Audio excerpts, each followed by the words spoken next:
आगाज करेंगे कुछ अहम और बड़ी खबरों के साथ। उत्तर प्रदेश के सीएम योगी आदित्यनाथ के सिंगापुर दौरे के पहले दिन उत्तर प्रदेश ने वैश्विक मंच पर निवेश और कौशल विकास के क्षेत्र में ऐतिहासिक कामयाबी दर्ज की है। इस मौके पर सीएम योगी आदित्यनाथ ने मंच से खिताब करते हुए कहा कि उत्तर प्रदेश में इन्वेस्टमेंट के लिए मैं आप सबको आमंत्रित करता हूं। यूपी में हमारी 34 से अधिक सेक्टरल पॉलिसीज कार्यरत हैं और 75,000 एकड़ का लैंड बैंक है। विद्युत की अनवरत सप्लाई के साथ ही सुरक्षा का बेहतर माहौल भी है। सीएम ने अपने सोशल मीडिया एक्स पर पोस्ट करते हुए लिखा कि सिंगापुर में ग्रीनफील्ड वेंचर्स के चीफ ऑपरेटिंग ऑफिसर अमृतांशु राय के साथ एक अच्छी मीटिंग हुई है। उत्तर प्रदेश में तेजी से बढ़ रहे सेक्टर में इन्वेस्टमेंट के मौके तलाशने के लिए एक एमओयू पर भी साइन किया गया है।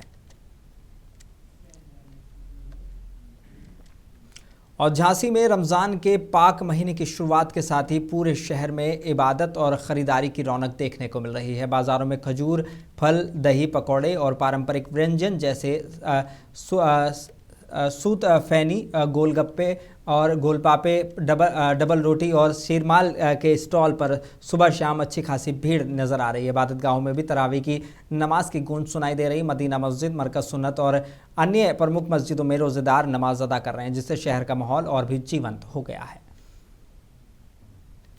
अल्लाह के फजल करम से तमाम आलम इस्लाम पर माह रमज़ान का ये मुबारक महीना साया फ़िगन है। ये महीना मुसलमानों के लिए बहुत ही बरकत और रहमत वाला महीना बताया गया है। इस महीने में मुसलमान एक पर्टिकुलर टाइम तक रोज़ा से रहते हैं, यानी भूख और प्यास से ख़ुद को रोकते हैं, और ना ही सिर्फ भूख और प्यास से बल्कि आँखों से बुरा देखने से भी ख़ुद को रोकते हैं, कानों से बुरा सुनने से भी ख़ुद को रोकते हैं, और ज़ुबान से किसी की चुगली, ग़ीबत, बदी, बुराई करने से भी ख़ुद को रोकते हैं। और दुनिया को ये पैगाम देते हैं कि जिस तरह हम भूखे रहकर अपनी भूख का एहसास करते हैं, इसी तरह हमें गरीबों की, यतीमों की भूख का भी एहसास करना चाहिए। सबसे पहले रमज़ानुल मुबारक की तमाम लोगों को मुबारकबाद। रमज़ानुल मुबारक की बरकतें और रहमतें तो न सिर्फ ये कि मुसलमान बल्कि पूरी इंसानियत इसको महसूस करती है, यहाँ तक कि दरिंद चरिंद परिंद सभी इसको महसूस करते हैं। रोज़े का जो असल मकसद है वो ये है कि इंसान एक नेक इंसान बन जाए, इंसान के अंदर नेकी पैदा हो जाए, इंसान के अंदर दूसरों के लिए हमदर्दी पैदा हो जाए।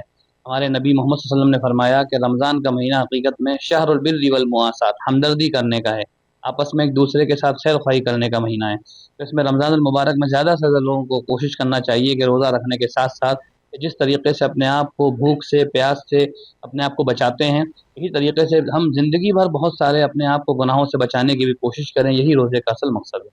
क्योंकि सब एक चीज़ देखने में आती है, लोग रोज़ा रखते हैं, नमाज़ पढ़ते हैं, तरावी पढ़ते हैं, उसके बाद उनको किसी भी तरीके की कोई थकान नहीं और पूरा रोज़ा खुशी-खुशी सारे दिन निकल जाता है। असल में क्या है कि रमज़ानुल मुबारक में ऊपर वाला भी बड़ा करम करता है, और जो लोग रोज़ा रखते हैं, हम लोग भी रोज़े से हैं, बुज़ुर्ग भी रोज़े रखते हैं, बच्चे भी रोज़े रखते हैं, तो ऊपर वाले का उन पे ख़ास करम होता है।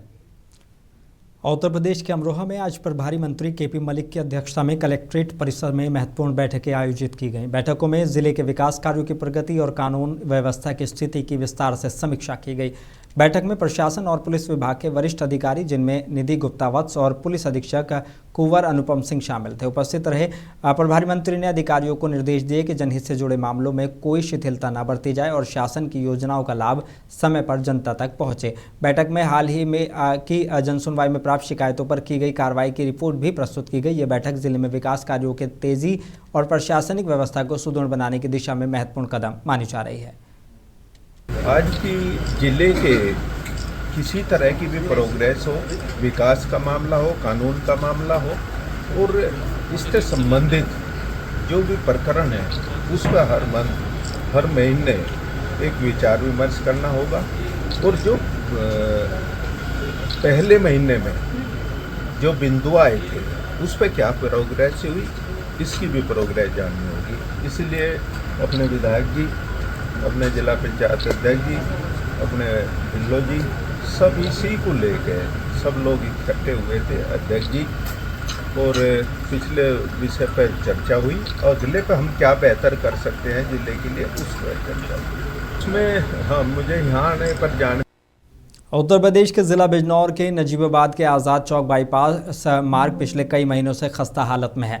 गहरे गड्ढे और धूल के कारण वाहन स्वामी परेशान हैं। हाल ही में सपा विधायक हाजी तस्लीम अहमद ने दावा किया कि उन्होंने विधानसभा में इस मुद्दे को उठाया और 4 लेन डिवाइडर की करोड़ों के बजट मंजूर कराया। इस पर आज़ाद समाज पार्टी के नेता खुर्शीद मंसूरी और बीजेपी नगर अध्यक्ष नकुल अग्रवाल ने कहा कि अभी प्रस्ताव पास नहीं हुआ है। उन्होंने विधायक पर फर्जी श्रेय लेने का आरोप लगाया और जनता की परेशानी जल्द दूर करने का भरोसा दिया।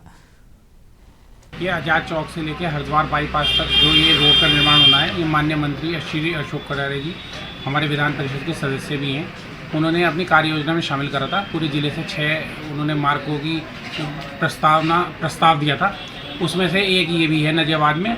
और माननीय मंत्री जी ने बताया है कि इसकी चर्चा हो गई है और बहुत जल्द इसे मंत्री जी से बात कर प्रयास कर इसे पास करवाएंगे। आज़ाद चौक जो है जलालाबाद बाईपास, पहली बात तो अभी पास ही नहीं हुआ, तो क्रेडिट लेने की होड़ लग गई है।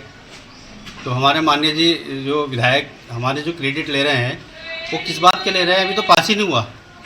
अच्छा, रही बात कि इन्होंने कहा है कि भाई मैंने लेटर लिखे हैं, विधानसभा में भी लिखा है, सारी चीज़ें जो अपने वो कागज़ दिखा रहे हैं, ठीक है, उसमें किसी एक लेटर में ये स्वीकृति दिखा दे विभाग की कि हमने विधायक जी के प्रस्ताव के अनुपालन में हमने ये रोड पास किया है।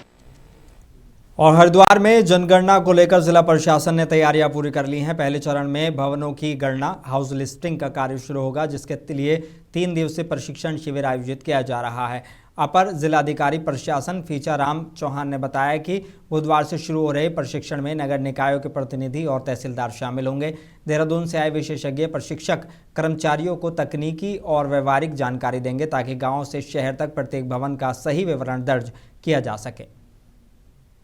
भारत सरकार और राज्य सरकार के द्वारा जो निर्देश प्राप्त हुए हैं और जिलाधिकारी महोदय के निर्देश के क्रम में हमारे जनपद में जो चार्ज अधिकारी है, अतिरिक्त चार्ज अधिकारी है और उनके ऑपरेटर है, उनका एक प्रशिक्षण शिविर निर्धारित किया गया है जो 25 तारीख से 27 फरवरी तक जिला कार्यालय में निर्धारित किया गया है। इसमें चार्ज ऑफिसर जो है ग्रामीण क्षेत्र में तहसीलदार है और नगर क्षेत्र में ईओ और नगर निगम के अधिकारियों को लगाया गया है और वो अपना स्टाफ अपने साथ ऑपरेटर है या अन्य जो कार्मिक है वो लगा रहे हैं। तो हमारे ऑफिस में जो कार्य करने वाले हैं तहसीलदार के साथ उनकी ट्रेनिंग और चार्ज अधिकारी, अतिरिक्त चार्ज अधिकारियों की ट्रेनिंग रखी गई है। जो मास्टर ट्रेनर है वो देहरादून से शासन के से आएंगे, वो ट्रेनिंग देंगे इसमें ऑनलाइन ऑफलाइन दोनों ट्रेनिंग उनको दी जाएगी और पीपीटी के माध्यम से और इनको कंप्यूटर के माध्यम से जो पोर्टल में दर्ज होना है उसकी भी ट्रेनिंग दी जाएगी।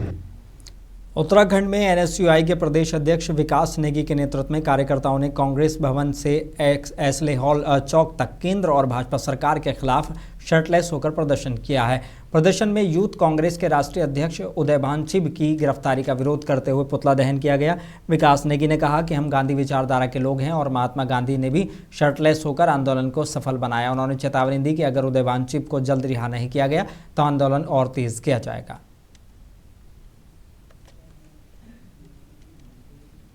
और वाराणसी में शंकराचार्य के मामले ने अब तूल पकड़ लिया है। इस मामले को लेकर समाजसेवी अजय कुमार शर्मा ने कहा कि अगर अदालत किसी संत के खिलाफ आदेश देती है तो वह साक्ष्यों के आधार पर ही होगा।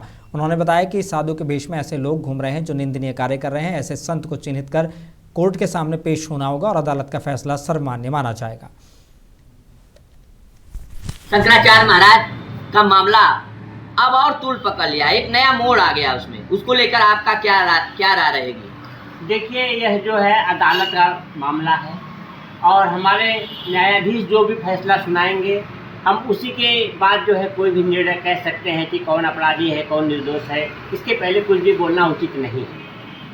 तो अब क्या कहना चाहेंगे? अभी शंकराचार्य महाराज अपनी सफाई दे रहे हैं कि हमें प्रयागराज में स्नान नहीं करने दिया गया। हमारे शिष्य के ऊपर तमाम प्रकार का आरोप उन्होंने लगाया और उस पर केशव प्रसाद मौर्य उप डिप्टी सीएम ने माफ़ी भी मांगा। उसके बाद भी मामले को तूल पकड़ा रही है राजनीति, खेमा अलग अलग तरह से तूल पकड़ा रही। तो उसको लेकर आपकी क्या राय रहेगी? देखिए, अपमान की बात तो ऐसा नहीं है कि आप जो है भगवा चोला ओढ़ लिए हैं तो पुलिस वालों की टोपी उठा लेंगे, उनका बिल्ला नोचेंगे। वो भी तो किसी के बेटे हैं, किसी के भाई हैं, वो भी बहुत मेहनत करके पुलिस में भर्ती हुए हैं। और सहारनपुर में ग्राम विकास अधिकारी संजय वालिया के घर और ऑफिस पर विजिलेंस टीम ने छापेमारी की है। उन पर आय से अधिक संपत्ति रखने का आरोप है। कार्रवाई मेरठ से आई एंटी करप्शन टीम ने सुबह करीब 7 बजे शुरू की और लगभग 2 घंटे तक चली। बताया जा रहा है कि संजय वालिया 4 महीने से जेल में बंद है। उन पर पहले एक ठेकेदार से 20,000 रुपये रिश्वत लेने का आरोप लगा था। टीम उनके मकान और प्रॉपर्टी ऑफिस में दस्तावेज कब्जे में ले रही है।